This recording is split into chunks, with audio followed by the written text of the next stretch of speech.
ഓം നമഃശിവായ. 2025 May മാസം 14 തീയതി,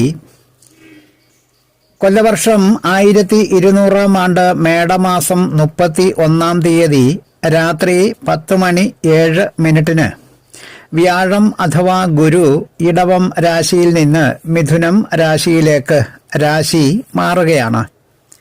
അതിനാൽ കുംഭക്കൂർ നക്ഷത്രക്കാരായ അവിട്ടം 3-4 പാദക്കാർക്കും ചതയം നക്ഷത്രക്കാർക്കും പൂരുരുട്ടാതി നക്ഷത്രം 1-2-3 പാദക്കാരായ നക്ഷത്രക്കാർക്ക് വ്യാഴം 5-ാം ഇടത്തുകൂടി സഞ്ചരിക്കുകയാണ്. 2026 ജൂൺ മാസം 2 തീയതി, അതായത് കൊല്ലവർഷം 1201 ആണ്ട് ഇടവമാസം 17 തീയതി അർദ്ധരാത്രി കഴിഞ്ഞ് 1:50 മിഥുനം രാശിയിൽ നിന്ന് കർക്കിടകം രാശിയിലേക്ക് വ്യാഴത്തിൻ്റെ രാശിമാറ്റം സംഭവിക്കുന്നത് വരെ 1 വർഷവും 18 ദിവസവും ആയ കാലയളവിൽ കുംഭക്കൂർ നക്ഷത്രക്കാർക്ക് വ്യാഴം 5-ാം ഇടത്ത് സഞ്ചരിക്കുന്ന കാലമാണ്. ഈ കാലത്ത് ജാതകർക്ക് മഹാവിഷ്ണു ഭഗവാൻ അനുഗ്രഹങ്ങൾ കോരിച്ചൊരിയുന്ന കാലമാണ്.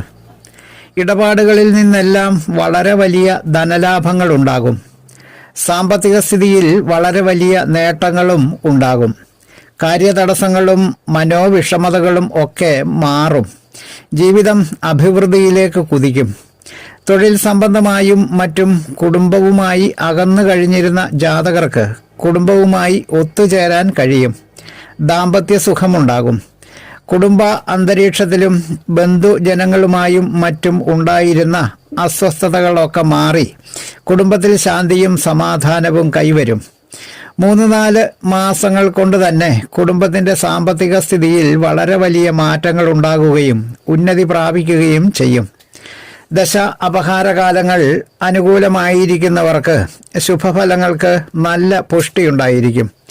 എന്നാൽ ദശാപഹാരകാലങ്ങൾ വിപരീതമായിരിക്കുന്നവർക്ക് മേൽപ്പറഞ്ഞ ശുഭഫലങ്ങൾ അനുഭവം ആകണമെന്നില്ല.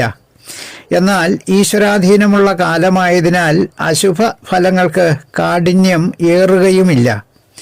അശുഭ ഫലങ്ങൾ അനുഭവം ആകാതിരിക്കാനും ശുഭഫലങ്ങൾ പുഷ്ടിയോടുകൂടി ലഭ്യമാകാനും ശാസ്താക്ഷേത്ര ദർശനവും മഹാവിഷ്ണു ക്ഷേത്ര ദർശനവും ഓം നമോ നാരായണായ എന്ന മന്ത്രജപവും ഏറെ ഉത്തമമാണ്.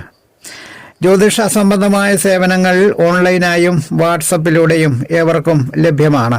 വീഡിയോ ശ്രദ്ധിച്ച എല്ലാവർക്കും നന്ദി, നമസ്കാരം. മോഹനൻ